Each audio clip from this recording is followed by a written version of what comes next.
it.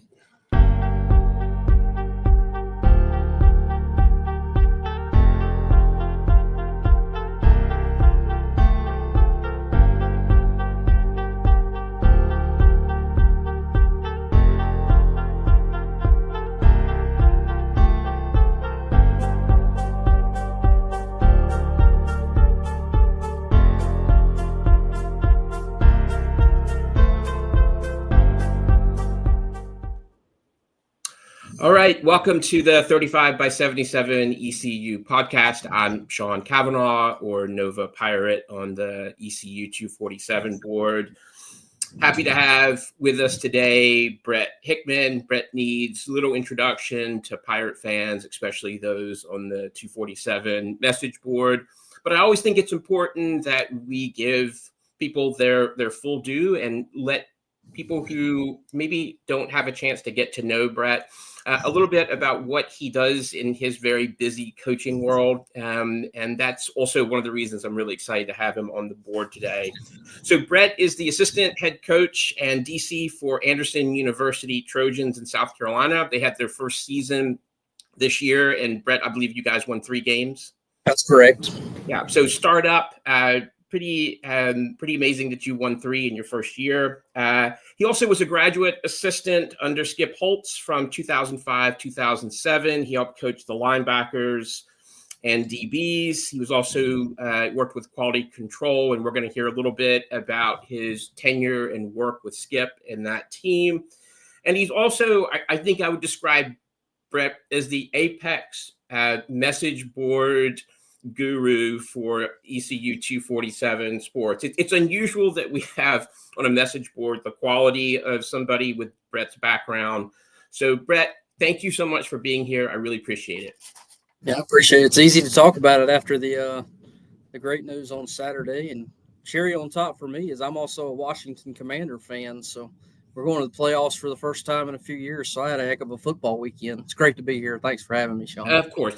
I'm a big Washington fan as well. So it was a good weekend. So you know what, Brett, let's just get started. I have a bunch of questions I want to ask you about how you got into coaching and your experience at Anderson and your work with Skip. But I want to get your insights into the game yesterday, and then just go through your analysis of Coach Baker's progression from the beginning of the season to the game that he called against State, which I thought was his best game as a Pirate. And then let's look a little bit about sort of your thoughts on Hauser, and then what the defense might look like next year, and Blake's philosophy and how that might change. So let me pull up.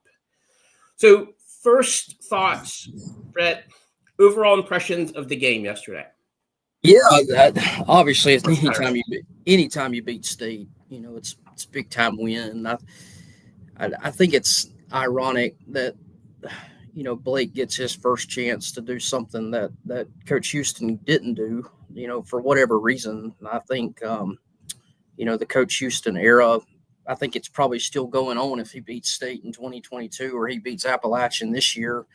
And for whatever reason, you know, the narrative was we can't beat these in-state opponents, or we're not winning these close games, you know, like we had the chance. And Blake has, in 6 games, kind of flipped that narrative on its head with the comeback at North Texas. And then, you know, they dominated the game for 3 quarters the other night. And it was a weird game, you know, because the score was kind of close, because State was able to control the clock and move the ball early in the game. So they're driving, they're eating up clock, but they're not scoring points. And then ECU's scoring every time it touches the ball in the first half. So it's 20-7, but, you know, it felt almost like it was a 3 or 4 touchdown lead based on how easy the offense was moving and manipulating the State defense. But then all of a sudden they kind of get Smothers going, and it's 20-14. And then we have, you know, I think we were up 20-7, and there was one sequence of play calling I wasn't crazy about once we got to the +40 and had a chance to put it away. And then State got the ball back, went down and scored. And then we probably had our worst drive of the game offensively. And then it goes 21-20, and you're like, oh crap, here we go again, right? And I think you got to give a lot of credit to Blake for what the attitude he's brought in, because I don't think even after even after the officiating malpractice that was the scoop and score forward progress, we can get into it. It's bad officiating. You can say what you want to say, but just somebody made a play, and that's what happens a lot of times. And for whatever reason, I think I'm a football guy. I watch like Kevin O'Connell right now. He's got some ridiculous stat as the head coach of the Vikings where they're winning like 80% of one-score games he's coached in 3 years. Ultimately a game like that comes down to who makes the play when it's time to make one.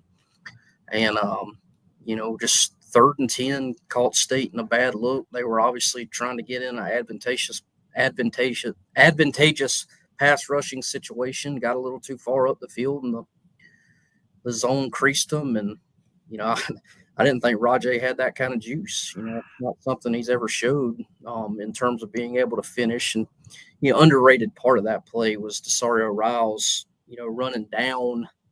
And, a lot of your instincts tells you to go hit somebody in the back to try and make sure you spring him forward. But he sprints to the front of the guy, gets in front, doesn't block in the back. And, just a great hustle play. And, and then the defense goes out and finishes the game with the interception.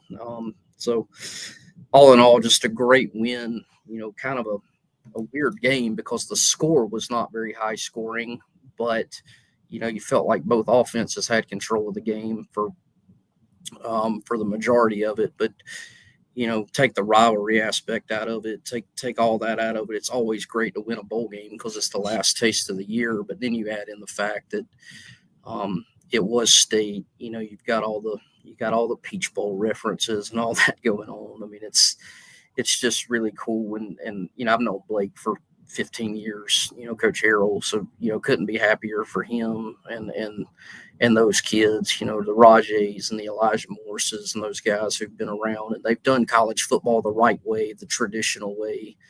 They've gone through the ebbs and the flows, the peaks and the valleys, and to be able to end on that kind of note, pretty special. That's a great analysis, Brett. And we're going to, hopefully, if I can pull this up correctly, we're going to look at that last play from Raji. And what I also thought, in addition to Riles, was some really good blocking on the offensive line. I think these kids have really pulled together as a unit in the second half of the season. And there were 2 excellent blocks from Ergel and Hall that really, on that stretch play, really opened up a great sort of gap for Rajay. And so that was, I thought that was impressive. And then where I thought the offensive line did a really good job too was that I believe it was that first sort of quarterback run for a touchdown for Hauser, where he ran that little counter quarterback run, and you had this excellent sort of pull from McCrimmon or from the tackle side, and Raji hitting the backside. So if I can get that set up correctly, I'll show a clip of that. Before we go a little bit more into this, Brett, and look at the breakdown of some of these plays, can you talk a little bit about the role of a coach, particularly a head coach, in setting the tone for the team? How do you think that happens, both in sort of concrete ways, but also in subconscious ways? Because it's clear, right, regardless of how people felt about Coach Houston, Blake has brought a different mentality to the team. The kids are playing looser. There's this sense that they're able to just be athletes. And I don't, it was hard for me to put my finger on it, but at times, I think particularly this year and at the end of last year for Coach Houston, things began to feel really, really tight. Yeah. So can you talk a little bit about your experience of how the head coach can really sort of set the culture and how that affects the players on the field? Well, there's the old adage of are you a thermometer or are you a thermostat, right? The thermometer reads the temperature of the room, and that's kind of the role sometimes of an assistant coach, or even just a player who doesn't really have what's the word I'm looking for, the leadership weight. You don't carry that, so you're just kind of going along with whatever it is. If it's hot in there, we're fired up. If it's cold, I'm just going to kind of drag along and do whatever. And then you got thermostat people, right? And I think what Blake has been able to do is the pressure's off, when the head coach is fired, right? In some ways, being an interim coach is the easiest thing in the world to do. in the sense that there is zero pressure left on the team. Okay, the truth about Blake Harroll is not the last 6 weeks of the season. The truth about Blake Harroll is what do we do in January, February, March, April, all the way through the summer program? How does he handle his first training camp? How does he handle recruiting as the guy, right? So, as good of a start as he's off to, and it's about as good as it can be, let's cool the books on, him heading to being the next Bobby Bowden or whatever, and I think he'd say the same thing. Sure. He's got to go through, and he's got to put his own fingerprint on the program, like bringing in a defensive coordinator to call the plays tells me that he's like, okay, my role has significantly changed. I got 6 weeks of trying to do both of them. I can't do it, or I don't want to do it, or I can't do the job as well as I want to do. Making a change at strength and conditioning coach. All right, that's the second most important culture hire you make, it's the most important hire you make because you're the most important guy in the program setting the tone. So, it's a way of saying, I do think he did take the stress and the weight off the kids this year, and he made it about them. Hey, we're going to make this about the seniors. We're going to go out. And they responded. And I think that's awesome. I do think it's gotten harder and harder and harder to develop a program in college football, particularly at the G5 level right now, because your roster can go two ways. You've got the tampering going on with your best players from quote unquote above you. And you've also got the ability for guys on the bottom half of the roster to transfer down. Okay, so, it's hard to develop the program and develop and set the thermostat and move it around based on the culture because, hey, if I make it too hard, these guys are going to leave. Or if these guys play too good, they're going to go up or whatever. So, I'm not envious of the job he's got in front of him. We see it. I mean, the guy who makes the interception that seals the game's in the portal this morning.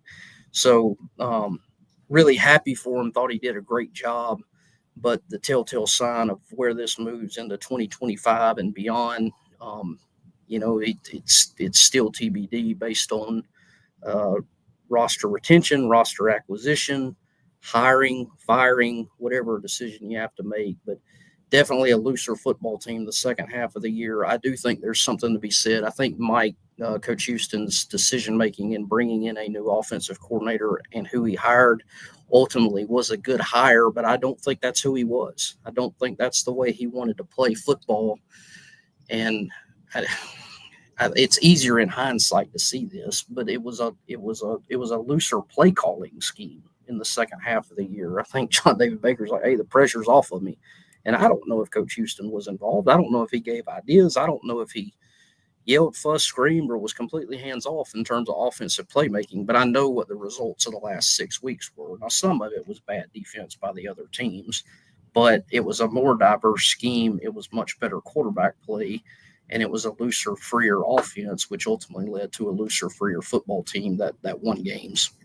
Yeah, I think that's a really good analysis, Brad. And as you know from working with kids as well, my sense is kids sort of have this generational change every 6 or 7 years, and just in terms of how they approach school and how they approach being on a team. And right now, the kids that are playing in college football, I think, need a lot more hand-holding. They need a lot more. I think in some ways they're not used to heavy criticism, and it's this fine line between praise and criticism for this group of kids. And then you add in the portal, and as a coach, it's sort of like playing the old game Frogger or dodging cars, right? It's like, okay, do I dodge this one that's coming 55 miles an hour, or do I run and get this dodge at 35 miles an hour?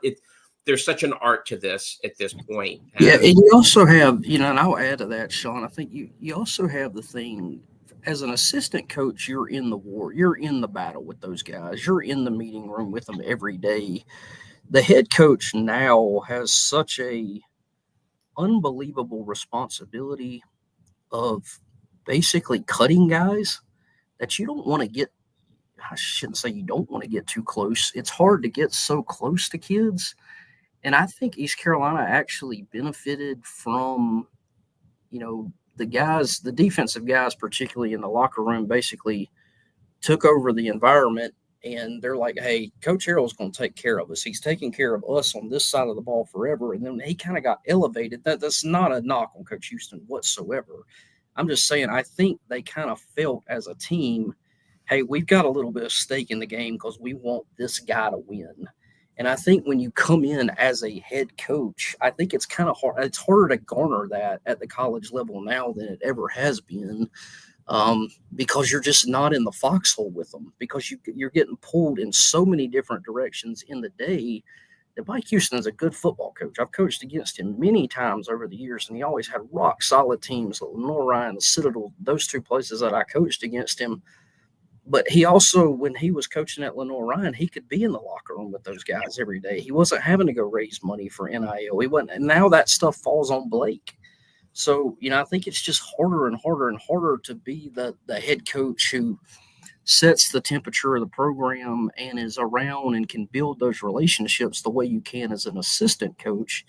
And I think the benefits of Blake getting the job initially was that he had great relationships with the guys on the team. Now, moving forward in 3 or 4 years, though, is he still able to maintain, foster, cultivate, develop those relationships from the chair that's right next to me right now, because I'm in the assistant head coach's office, but I run the defense.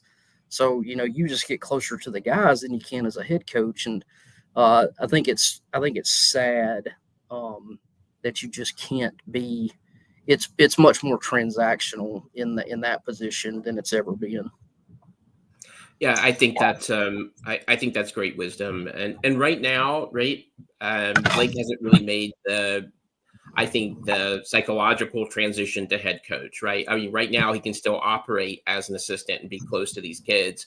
And you're exactly right. Where we're going to learn the most about him is in these next couple of years when he's having to manage staff, right? Because at this level, your staff becomes so important, and because your staff is the one that's working with these kids on a daily basis. So you better pick good staff, right? And you better staff that can make player sort of analysis, and then right all the NIL stuff. And I'm glad we have a GM, but it is a different game at that level. Totally different than it was even 5 years ago. And I would be interested, and obviously, we don't have this ability, but and no one was a bigger supporter and believer in Mike Houston than me. Now, I think most people believed it was going to work. But I wonder, there's two reasons why that he's not the head football coach right now. Number one, there was they picked they had to make their own decision at quarterback. You say what you want to say. I would urge everyone to go listen to Steve Logan. I listen to him every Friday while I'm walking. All right. I listen to the show he does on Thursday, and you can complicate matters of why things work and why things don't work all the time. This game, from the NFL down to the high school level, is all about quarterback play. If you don't have one, you got no chance. He didn't have the horse lined up after Ehlers. That is what it is. Right. But it also turned upside down when it became easier and easier to leave and transfer out of programs. And when you're used to running a developmental program, that's over. That's over at the G5 level right now. It's about transaction through the portal. And because high school kids just at that level are not going to sit around and wait. They're going to go down to FCS. They're going to go play at that level, or if they play for you early and they're really good, they're going to move up. So, a lot of the things that made Coach Houston a quality candidate, being a winner at the small college level and being a quote unquote ball coach, that's kind of got thrown in the face of them over the course of the last couple of years. So, it's going to be interesting to see how Blake navigates the waters. With this current set of rules, but heck, who knows what that's going to look like in 6 months. So it's kind of crazy, across the board. I agree. And I think he really missed on the quarterback sort of pick 2 years in a row, right? Or a year and a half. You're exactly right. In this day and age, if you don't have a quarterback efficient quarterback. I don't care what the rest of the team looks like, unless you just have a star running back that can that's a Saquon Barkley or something. But who has that, right? He's 1 in a million. I mean, he's legitimately 1 in a million. So I'm going to try to pull up. I want to get your thoughts on two plays that I thought really were paramount to the win yesterday and really sort of help set the tone. Let me share my screen here and let me see if I can't pull this up. Great. Okay, let's share. Great. Brett, are you able to see that? Yeah, I got you. All right, I'm going to slow this down a bit because I don't quite have the software where I can do the drawing over. Hopefully, I'll have that before the spring game. So this was the first. I wanted to get your thoughts on this first play, on this first touchdown play. So we hadn't seen a lot of Hauser running the ball, and Baker really had limited, I think, quarterback runs, and I was glad to see that he used Hauser's wheels. And I think part of it had to do with the weakness of the State linebackers. I think they struggled with linebackers just like we did. And so I give credit to Baker, but I want to get your thoughts on this play. So this looks to me like it's a counter quarterback run. You've got McCrimmon from the tackle side on the tackle running over to the boundary, and then Raji's going to seal the edge. So let's just play this and tell me what you think and what you're seeing. All right, so really, really slow here. So they're on the 20-yard line. Here's the snap. Here's McCrimmon right in the pool. I love Raji's seal of the back end. And look at that hole. Yep. It's basically just quarterback power is what it is. You've got the fullback or essentially the wingback kicking out the end man on the line of scrimmage, and I don't know if that's the guard or the tackle pulling around. I don't see it. The first thing you see, if you just pause it at the start of the play, I think if you run it back here, the first thing I notice is State is in kind of an unconventional front here. I'm sorry, Brett. This is the Low Tech podcast here. All right, let me try this one more time. My apologies. Right here. All right, that should do it here. Okay, here we go. There you go. All right, pause it. Yep. So State's got a first-time play caller calling defense, right? Well, East Carolina's in a 12 personnel set, so you got 2 tight ends at the top of the screen, yet State is in an unconventional 3rd and 6 kind of pass rush mode front. So that tells me Freddie Autry-Lindsey is calling this game from a down and distance standpoint, not a personnel standpoint. And the problem, you saw it on the 3rd and 10 play that won the game. East Carolina got caught in a sub-package front one time on 3rd and 11 and gave up. I remember that. So what this does is, you got I know you can't see mine, but you got the 2-3 technique. So the 2 defensive tackles, you don't have any control of the A-gap. You've only got one guy in control of the A-gap in there, which allows ECU up to the tight end side to really stay on these double teams on the power play up top and move that guy around. So that's a good sign. So State's in a sub package kind of nickel dime defense here on 3rd and 6, despite East Carolina being in a run heavy formation. So, the more gaps that you can create, the more fit problems they have here. So you can go ahead and run the play. They're going to take that H back up top, kick out. They're going to be able to double team. Well, when State spikes that guy inside, he can stay on it and now climb to the safety.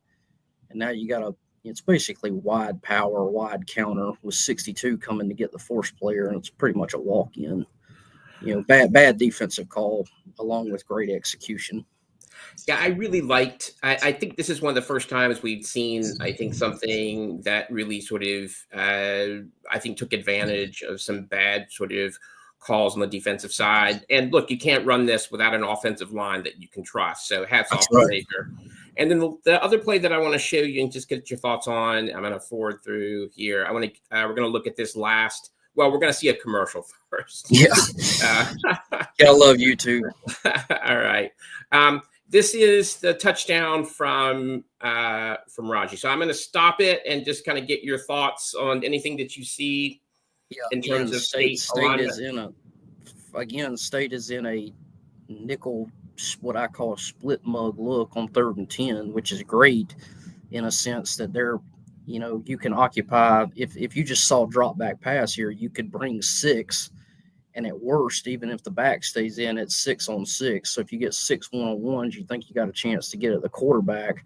Now, I don't think they actually blitzed out of this look, but again, these two linebackers, when they're up there close to the line, there's an inability to play what I call overlap.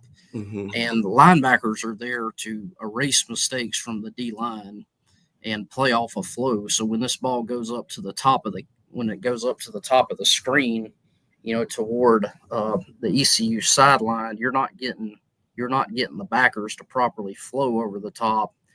And what happens is the left tackle does a good job, what I call breach blocking. And so he's not going to capture the outside pad of that guy, but he's able to wash him just enough. And then you have a couple of guys get gapped behind it. And if you see people who really run the outside zone well, it doesn't get to the edge. It gets overexpanded on the front side of the play, and then it cuts in behind the second level linebackers who get cut off by offensive linemen. And All right, let's it's watch. just go ahead. Sorry, Brett. harder and harder to fit it when you've got these linebackers up on the line of scrimmage at this point. So you just don't get the overlap, or, they don't have an ability to correct a mistake if a D lineman gets reached or plays the technique wrong. I really thought that on this stretch play, Abley sort of just broke down. I thought that Hall and Earl did a tremendous job on their assignments. So let's watch this unfold.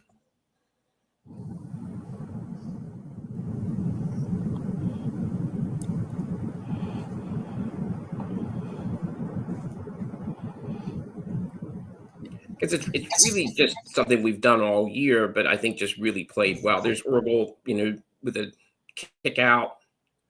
Yep. The center gets the linebacker reached, and that's where it hits. It ends up hitting in the A gap as it expands, and then this is just a poor job by number 7. It's a bad angle. He overruns. You want to chase the near hip and not allow the cutback cavity use the sideline as an extra defender. And then, the play I was mentioning earlier, you look at 6 and 17. How many times in your life have you coached a high school football player that goes and hits one of these guys in the back? It's a great job just sprinting to the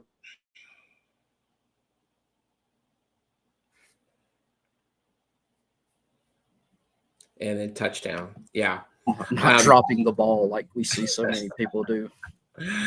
Yeah, just a great sort of play sequence there. So 2, I thought really, really good plays. And then I thought the O-line again had in addition to Baker having his best play all day, I thought the O-line really sort of coalesced on that day. And it's a beautiful thing to watch the O-line do what they're supposed to, right? If you've got an O-line hitting their blocks, it's damn near impossible, right, to stop that. So it is, really, and it starts. I think the one thing, and I would say this, Coach Houston and the offense over the last couple of years has kind of had the old run to set up the pass mentality.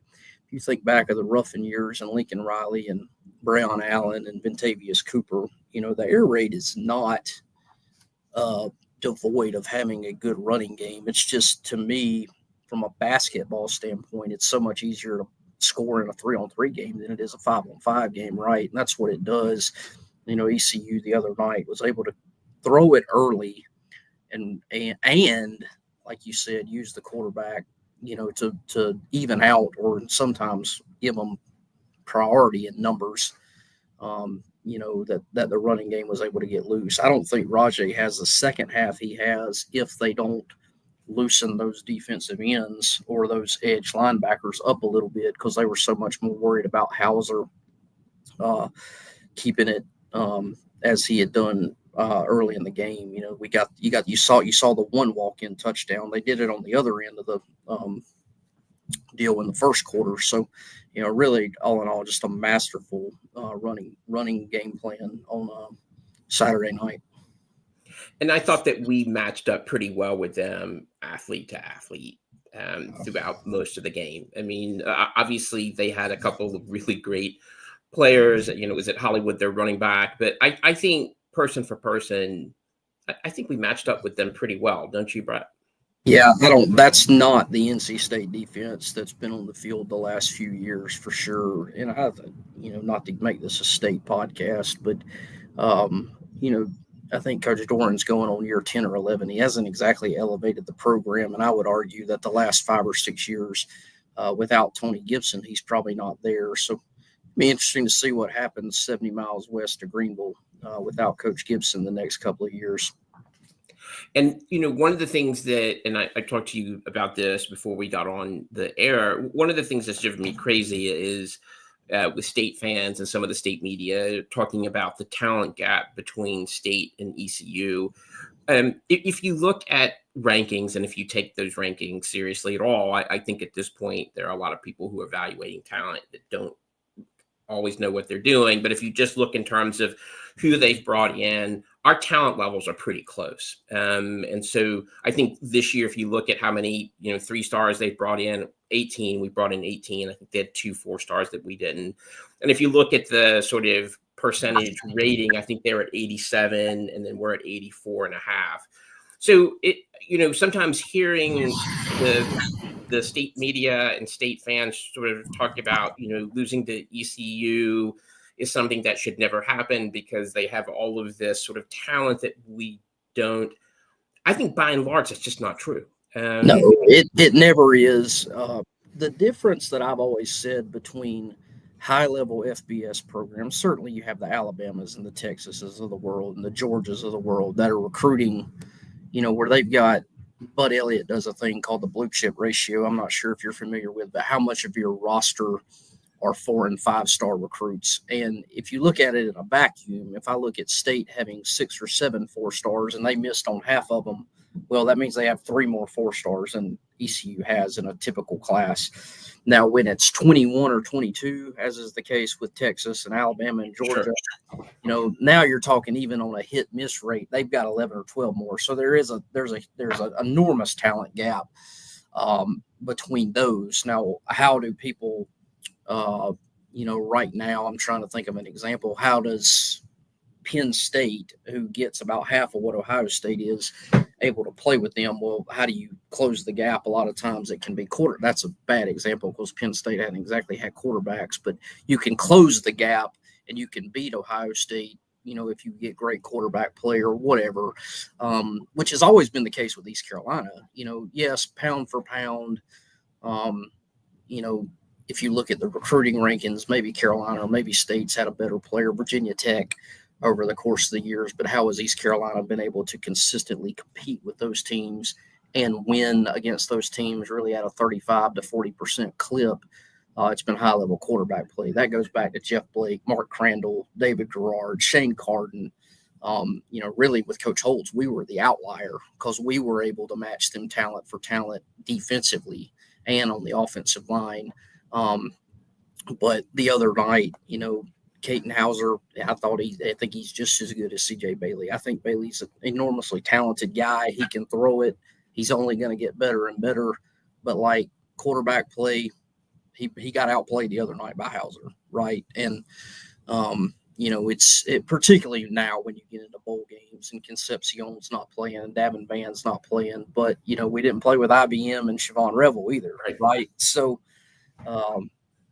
As I tell our guys all the time, if we lose a close game, if ifs and buts or candy and nuts, or, as my dad said, what could have happened did happen. That was just a great lesson in coaching. If it wasn't these 2 or 3 plays, well, what happened in the game is you got beat. So, and East Carolina's, I want to say I think I heard Igo tell me that 21 times since they started playing home and home, basically.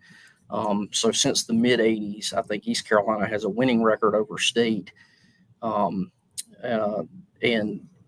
has been able to hold more than their own with the other Power Fives, including Virginia Tech and Carolina, pretty relatively close over the course of the last 30 years.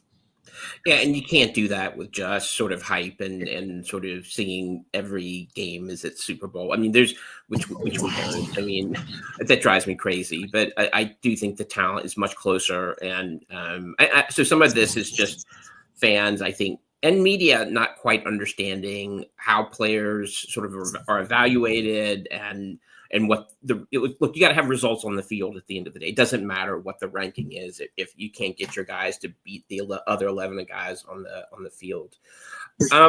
Very fine line. Yeah, it very is. fine line.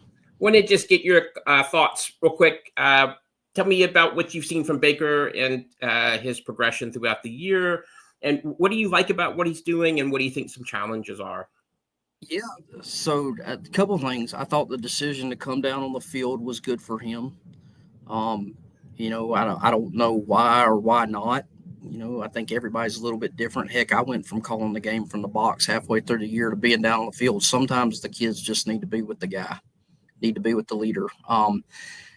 When I was on Igo's podcast last year, the day he got hired, and I talked about the thing I was most interested in seeing was what kind of how the run game would develop, because the core of what Donnie and Shank had done was inside outside zone, and really the misdirection element with Holton came from the throw game, the RPO game, and I thought really the first time that I really saw, hey, there's a little power, there's a little counter. The 3rd and 1 call on the backside of the unbalanced formation to run speed option, great call.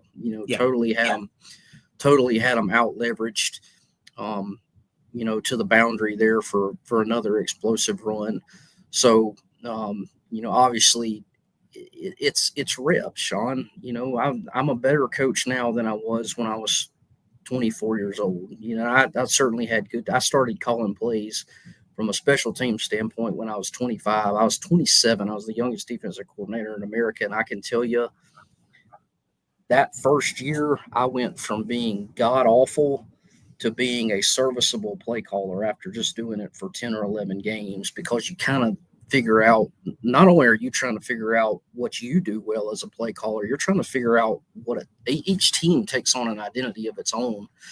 So, which is why having continuity at the quarterback position is so important, because you'll at least have an idea going into the spring and next fall camp of what kind of concepts Hauser likes and what we think he does well. But then that also has to mesh with, okay, can we hold up in those same types of protections? Can we use those same run schemes? Can we run him 12 to 14 times a game in week 2? Because it's a whole lot easier to throw it in and be happy with it during a bowl game, because you don't have to go play another football game 150 hours from now, so but I think it's about like anything else. He's obviously got talent.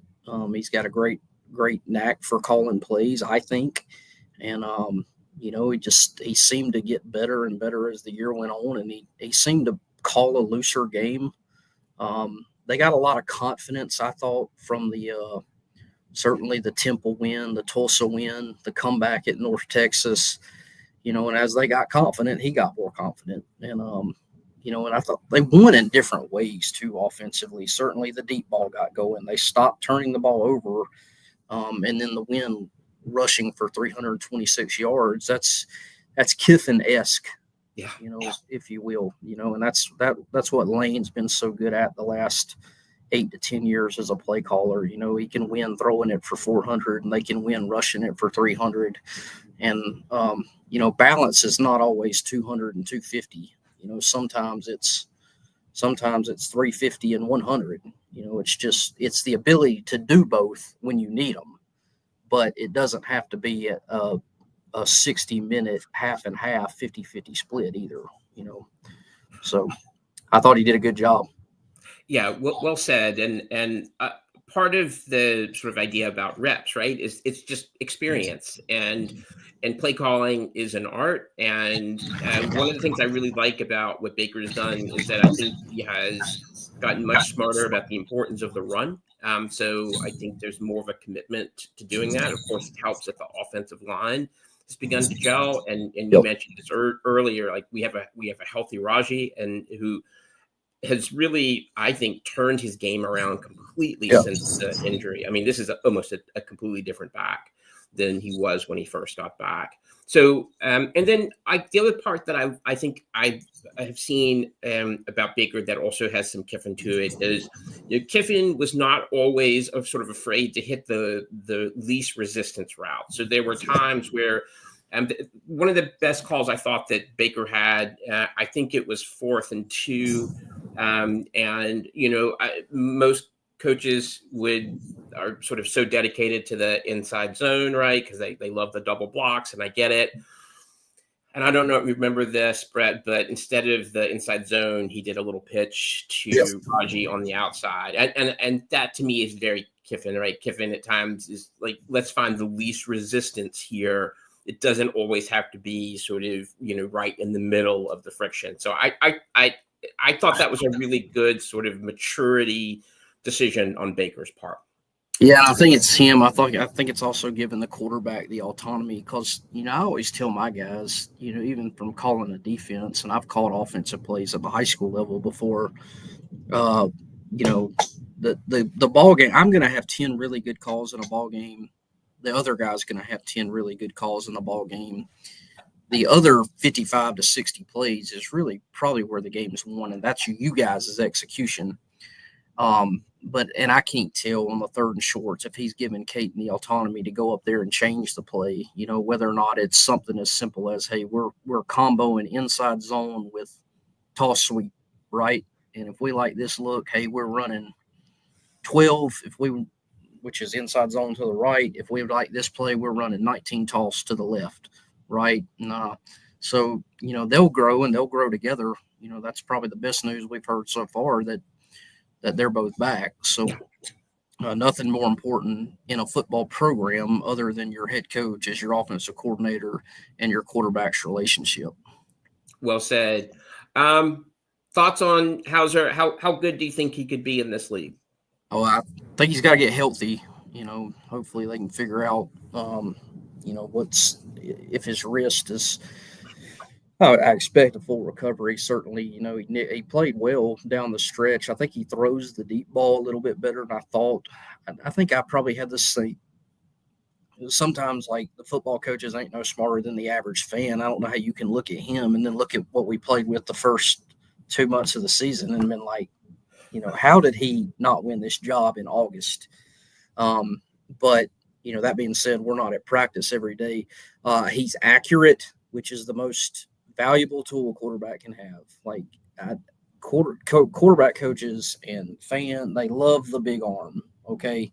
I've seen one guy in my life that threw with my own eyes. I've seen one guy in my life throw a football better than Mason Garcia, in terms of visibly seeing it. And that was Josh Allen. We played him when he was at Wyoming. I'm talking about the ball jumping out of a hand the way it's supposed to be. Now, Josh Allen's playing probably better than anybody in the world. If you want to give me Lamar Jackson, that's fine. Okay, I get it. Mason Garcia can absolutely rip it. But the ability to process and the ability to be accurate is far more important than arm strength, and this kid's got it. I just think it's a natural thing for him. And if he's going to be a willing runner, he can be really good in this league. And I do think the one thing East Carolina has always been able to attract is offensive skill players. And if they can continue to get those guys and you get the point guard that can get them the ball, then the sky's the limit. Yeah, really well said, Brett. I have a friend of mine that played at UVA in the late 90s, early 2000s.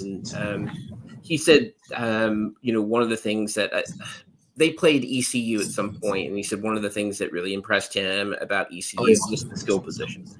That's right. And I think you're exactly right. We've always been fortunate to get skill positions. Well, there's just more of them. There's more people who can run, throw, and catch than there is people who are big and can move people. So, and I would say outside of the Skip Holtz era, which we were a line of scrimmage team, we were really good on the offensive and defensive lines. East Carolina has held its own against upper level competition due to very good quarterback play, offensive skill, and very good DBs at times. Why do you think we struggle to find O linemen that we can develop, or O linemen that are ready to come in and play? I think it is a supply and demand issue, Sean. I think it's that simple. I think even when I was going through school from a recruiting standpoint, and I'm obviously younger than you, but this is 20 years ago. So where there was no Appalachian, there was no Charlotte to worry about, there was no Georgia State. But even then, you were not in the same realm for the same type of offensive linemen that were going to State or that were going to Virginia Tech or Carolina or whatever. And there's just not that many of them. And there's not that many of them in the state of North Carolina. Where we always had more success when I was in school is we hit on developmental players. Like Willie Smith, who was a North Johnston kid, small high school, tight end, DN/tight end, who became an offensive lineman. Dwayne Ledford, same deal, defensive lineman, kind of undersized, but kind of grew into a big, tall frame. Stephen Baker, who was from Nash Central at that time, was another guy. And Shank really had a knack at that time for finding those kind of guys.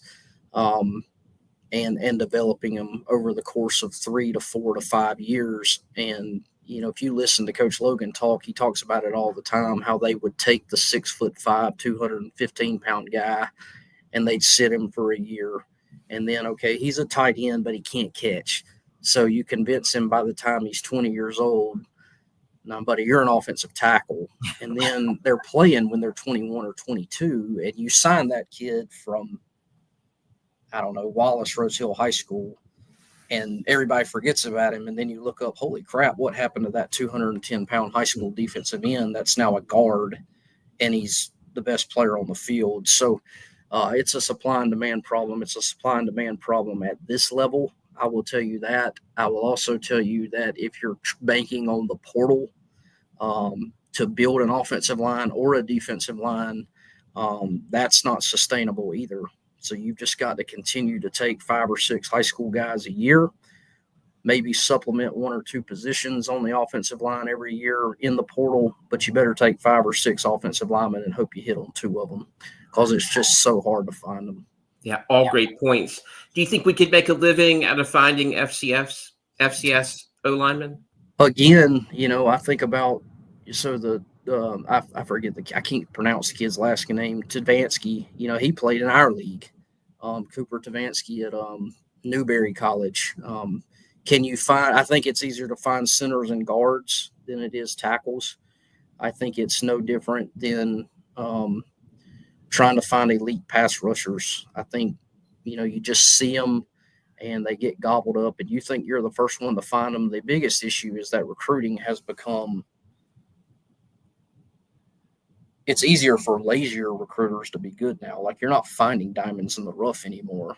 Everybody's got them, and the more manpower that exists at the Power 5 and all that, I think you can find 1 or 2 a year that can come in and supplement your roster, and they can be pieces. But as far as finding all AAC offensive linemen every year out of the portal, I don't think so. I think you've got to take them. I think you got to develop them out of high school and hopefully hang on to them as long as you can.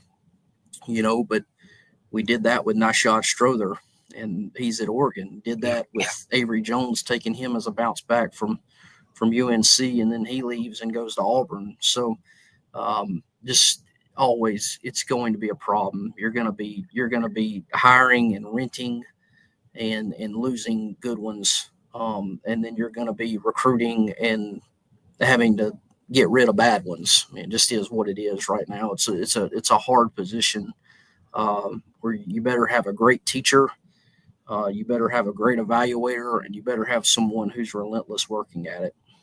I think you mentioned Travinsky, and if we'd had some more time, I had some film on him. I think he can play. I think he can come in and play. That's my sense of it. But probably a rare find, right? Yeah. Really good sort of spotting. All right, really quickly, because I do want to ask you about coaching, and then Skip, and you have such a wealth of information, so I really appreciate it. What concerns you the most next year with defense, and do you think you think we're going to still play a sort of a stack 3 or 2 gap? What? Because I looked at the roster today, I really can't tell you who is going to play what next year. I'm sure the coaches know, but what concerns you the most for next year's defense? Well, it's a transition year, no doubt, with the amount of guys you're losing. Certainly, you're going in there without your two best corners, one of them by injury who left, and then the other one who's going to, I think, Virginia Tech. So you got to rebuild there. Certainly, the D line is in transition because you've had a couple of those guys forever, that have just been rock solid players. I do like the hiring of Josh Aldridge. I don't know Josh well, but he recruited kid who both my kids from West Brunswick when I was the head coach, who ended up, one of them, Javian McCray, who went to East Carolina and then finished at Austin Peay, and then Carter Wyatt, who's at Duke right now. Josh recruited both of them when he was at Liberty. Guy's a relentless recruiter. He worked hard, as hard or harder than anybody who recruited those guys. So I think it's not going to be for lack of work ethic of trying to get good players and relentlessly working at it. And I've not studied what he does on defense, but he's been successful. Both places he's been the play caller. He's been very good. And I don't think it's a bad time for a transition in schematics. And this is in no way, shape, or form disparaging of Blake and the system that they ran. Heck, if you looked at us on film at AU, you would say that's very similar to what ECU's been doing.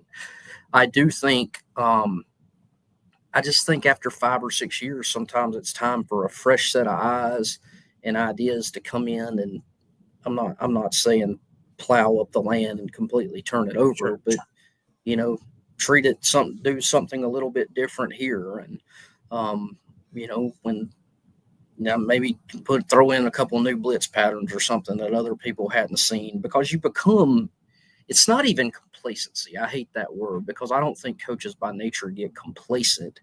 I just think I see things the way I've always seen things. And if I don't listen to somebody else for a while who can kind of shed light on some new ideas and some new theories, then I'm never going to learn them. So, that's why I tell my guys on our staff all the time, like, I think we do a great job communicating with each other, guys. But if you hear something from somebody that you think can help us, let me know.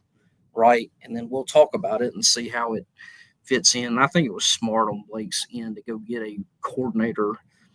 The easy thing for him to do would have been, hey, I'm promoting Roy and we're going to run the same defense and I'm going to run it, but I'm still going to be the head coach. That's kind of the easy thing to do. And I'm sure Roy's capable, but he probably saw the same thing. People are starting to get a little bit of a beat on us. Let's go in here and let's do something a little bit different. Let's bring a new set of, not necessarily a new defense, but a new set of theories and ideas that may help us where we've been a little bit deficient, which has obviously been the pass rush. And, that's something they've obviously got to fix, and the pass defense in general.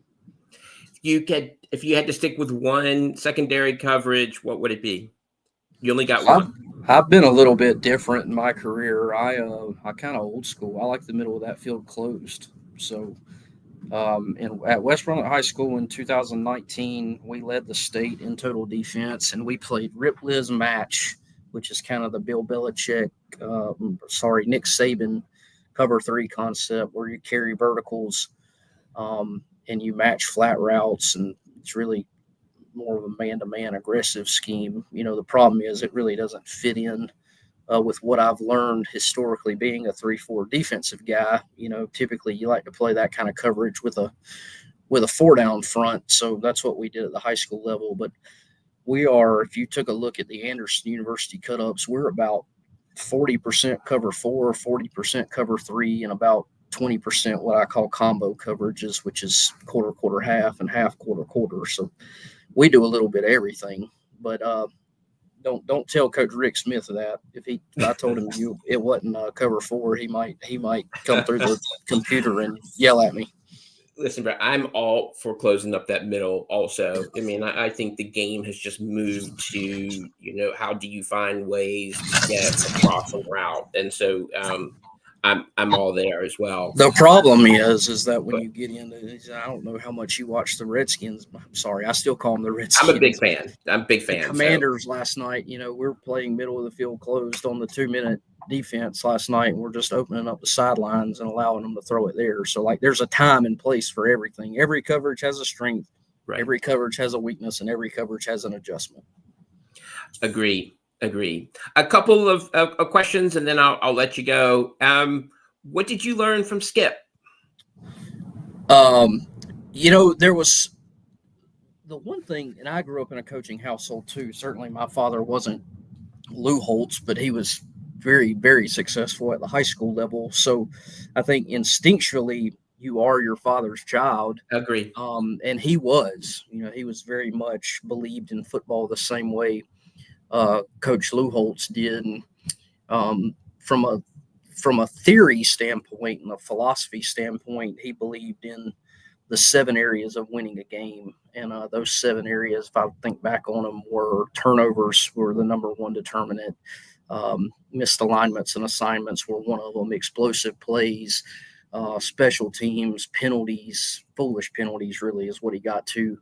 And then that last area was not flinching. And if you look back, and I did a study of this, I coached 41 games as a head high school coach. So when I had a chance to run my own program, we would go over on Monday after that game of how did we do in the critical 7 areas of football. And when we won 5 or 6 or 7 of the critical 7 areas, we were 21-0. Wow. And so I took a core football philosophy from him, and this is what you have to do to be good. The other thing Coach Holtz was very good at was cultivating and developing a toughness. The way we practiced, he never sacrificed the line of scrimmage, whether or not that was in recruiting, whether or not that was, we were going to do inside drill on Tuesday and Wednesday every day. We were going to be really good on the goal line. We were going to make sure that we didn't give up. We were going to make sure we could line up to things defensively. And that sounds like a very simple thing, but, just playing very good, sound football was probably the thing that I've taken with me wherever I've gone. I enjoyed him. Certainly, he was on the offensive side of the ball. So, that was where he spent all day at practice. As far as coaching defense, I was much more in tune with Greg Hudson every day and Rick Smith. And, I think if they came and watched practice of us at Anderson, there's everyday drills that we do even now. I guess this is going on 16 years later that we did when I was with them at ECU back then. So a lot of things from a core football philosophy that were shaped, not only growing up in a coaching household, but certainly by those guys, kind of reinforcing what I had already believed in from my dad. And so it's culture, isn't it? Yeah, it was culture. It was toughness, and those were the 2 things. And I think our culture was toughness. And I think, to the point of East Carolina, I think we've always been a little bit better when we've had a head coach who portrayed that kind of attitude. Now, Skip was not as brazen as a Steve Logan, where he just kind of breathed that confidence. Like, we're going to go score. This is what we're going to do. And that's kind of what you remember from Coach Logan. Coach Holtz was more of, we had an angry football team by Thursday every week, and we were ready to go get that. With Ruff, it was free and loose, but hey, we're going to have fun beating your rear end, and then we're going to let you know about it. And we've lost that, a little bit. That's why probably the thing about winning that game Saturday night was, Blake throwing a little shot at the other power fours after the game about tampering and all that kind of stuff. I'm like, yeah, talk your junk, King. I love it. Agreed. And I think we've needed a little bit of that back because it's been, not saying anything about anyone in particular, but people can see through a fraud. Okay. And I think one of our previous coaches in between Ruffin and Blake was, he just wasn't real. And then the next one, I just think we played too tense. So, I think we've got a little bit of that swagger and that belief back. Agree. And well said. Really quickly, how'd you get into coaching? Well, and it's the same thing. So ironically, Sean, I come from a baseball family. My dad, so I come from a family of teachers and coaches, really. All my aunts, my uncles, and my cousins were teachers, and my uncles particularly and my dad were history teachers and coaches. But going back, my dad was was in the Royals organization. And then when he got back to teaching, he played high school football, but when he got back to teaching at Whiteville High School back in the 80s, which was the home of Chester McLaughlin, and it's kind of a baseball town, USA is what people know of it now, with Mackenzie Gore and Tommy Green and Patrick Lennon, and they've had so many great athletes come through that little town. When he got back, he was an assistant baseball coach who kind of helped out with JV football. And I think it probably happened in the mid 80s. They kind of caught the football bug, and they rolled off. I think they won 50 games in 4 years that he was an assistant football coach. And by the time he left, he was the offensive coordinator. And I think he just enjoyed coaching football more. Baseball coaches work extremely hard on their fields and all that kind of stuff. He's like, screw that. Like, I don't want to go cut infields. I want to go draw up some ball plays. So he became the head coach at St. Paul's High School about the time I was born. Me and my little brother were 1 and 2 when he moved there. And then he was uber successful as a head high school football coach at 2 different spots and averaged 10 wins a year and won 9 or 10 conference championships over the course of his career, got to the Final Four multiple times. So, yeah, I grew up in a football household. Now, I was a much better baseball player. I was a high school quarterback, and I was recruited. I turned down academic schools, Davidson and some Ivy League schools, kind of getting recruited to play baseball. But I just always wanted to coach football. It was always kind of what I wanted to do. Now, my idea when I went to East Carolina was I was a history major, and I was going to be a history teacher and a high school football coach for 35 years, because that's what my dad did. That's what my uncle did at Maiden High School up in the western part of the state. And, if it wasn't for Greg Hudson, I remember him saying something to me going into my senior year, because I was not going to stay in GA. I was just looking for teaching jobs there. I was actually had a chance to go over with Walt Davis over at South Central in Greenville, stay in Greenville, and he's like, nah, I think you need to be a college football coach. And I was like, Coach, I've never even given that any thought.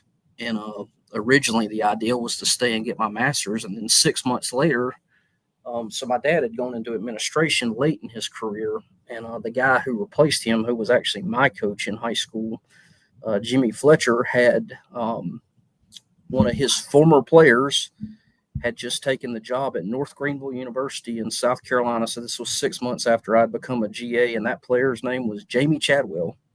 Wow. And Jamie hired me at 23 years old, right out of college. Basically, I'd been a GA for 6 months. And I've never looked back. I spent 4 years in NGU, 5 years at Gardner-Webb, and then went back home to be a head high school coach, which I really enjoyed. Didn't enjoy the teaching as much. And then, I missed kind of calling defense, to be honest, because there's just so much into being a high school coach that from the stuff that takes you away from what you're really passionate about, which is being with the kids on the ball field every day or in the weight room or whatever it is. And, I've been back here for 3 years now. So long-winded story, not a typical coaching story, though. Coaching family, not a very good athlete, much better baseball player, but always wanted to be a football coach. I think that's a great story, Brett. And I'm always interested in how people got to where they are, and your journey has sort of, like everybody else's journey, is often unexpected, and sort of being open to where the road takes you. And you certainly have been open to that. Have you, would you like to coach at ECU? It's probably been the one dream of mine professionally, because I did get to go back and was the head coach at my high school alma mater. I'm going to be honest, Sean, I don't know how much the idea of handling NIL and all that kind of stuff tickles my fancy, if you will. I think a little bit of that would wear on me. I've never been a guy who cared a whole lot about money. We've got one of the better Division II setups in the country. I like the small college aspect for many reasons, because of the opportunity to I think you can still shape lives. It's not as transient at this level. For instance, we can really develop the bottom half of the roster here, because a kid's not going to leave because he's not playing. Where's he going to go? If he still wants to play football, he's really got to stay here. But that being said, there were some discussions. I thought Joe Sloan, who's the offensive coordinator at LSU, is a very good friend of mine. We were in school together at the same time. It would have to go back, and I'd go work at that level. It would have to go work for somebody that I trust. I also have young children, my wife and I. So I'm sitting in my office right now. My house is 500 yards away. It's hard to put a price tag on those kind of things. My two boys go to practice every single day. But I will never say never. I've kept my state retirement in North Carolina for those reasons. And that would be probably the one place I'd walk to go back to. But I'm also not going to go and just take an analyst role or an off the field role. I'm a football coach, and I like calling defense, and I like, love to go back as a position coach or a defensive coordinator one day. But I'm also not a guy who, if you look at my resume, I've never not been somewhere 4 years. I'm not a guy who's just going to hop to the next job. So I still love the Pirates. It's like I told you before, we got on here. I watch them. If I can't watch, because we played at the same time on Saturday, I wake up before church and watch the replay, flip through the commercials. And there's not been a Saturday in my lifetime. I grew up an East Carolina fan, so there's not been I grew up in a split family. Okay. Everybody in my family either went to ECU or they went to Carolina. So there's not been a Saturday in my lifetime where we have not cared about what the Pirates did. And that goes back to 1986 or whenever I was born. So that kind of passion it's not going to seat us. And until my dad he's had a lot of health issues the last couple of years. First time we haven't had season tickets, I think, in 40 years. So just because they can't get up there and travel near as much as they used to. But, I'm going to be passionate about that program until the day the good Lord takes me off the earth, for sure. Well, it's in your blood, and that's obvious, Brett. That's obvious. And I think ECU be damn lucky to have you as a coach. So I know a lot of us would love that, because you get it. It takes a special person, I think, to lead this team, and you understand it. And I'm pulling for you that happens at some point, and wouldn't surprise me at all. At some point, if you end up it, I think so much of life is about timing, right? I can tell you this: I'm rooting like crap for that guy they got sitting in that head coaching chair right now. Yeah. He's an impossible guy not to pull for, and I think the world of Blake. I think there's a lot of similarities in us, and this is a funny story going back 2012 as I was leaving North Greenville to go. He was the linebacker coach at Lenore Ryan at that time. And I was leaving North Greenville to go to Gardner Webb, and he interviewed for my job. And that is really how our relationship started 11 years ago. We started talking about it, and we kind of, when he went, and then the next year they went to the Citadel, and we were at Gardner Webb. We played him twice. So I followed his career. He's just an impossible guy not to root for, because he's just such a great person, very unbelievable humility, certainly a good football coach. And I wish nothing but the best for him, just selfishly, not just because it's my school, but because, he's a good man. And I hope like crap it works out. Me too, Brett. And I don't know him, but I kind of get the sense of all of that you just said. Brett, I can't thank you enough. It's rare to have someone with your knowledge that shares it with football fans. I read everything that you post. I know that you're a go-to for almost everybody on that board, and just really so appreciative of all that you do and sort of helping people understand the game. And it's really rare to have a coach at the college level share his knowledge, but also his passion with ECU. And I think that's in part what really makes this fan base different. So thank you so much. And I'm going to let you get back to your kids. I'm going to post this on the ECU 247 board. As always, Stephen Igo, thank you for allowing me to post this on the board.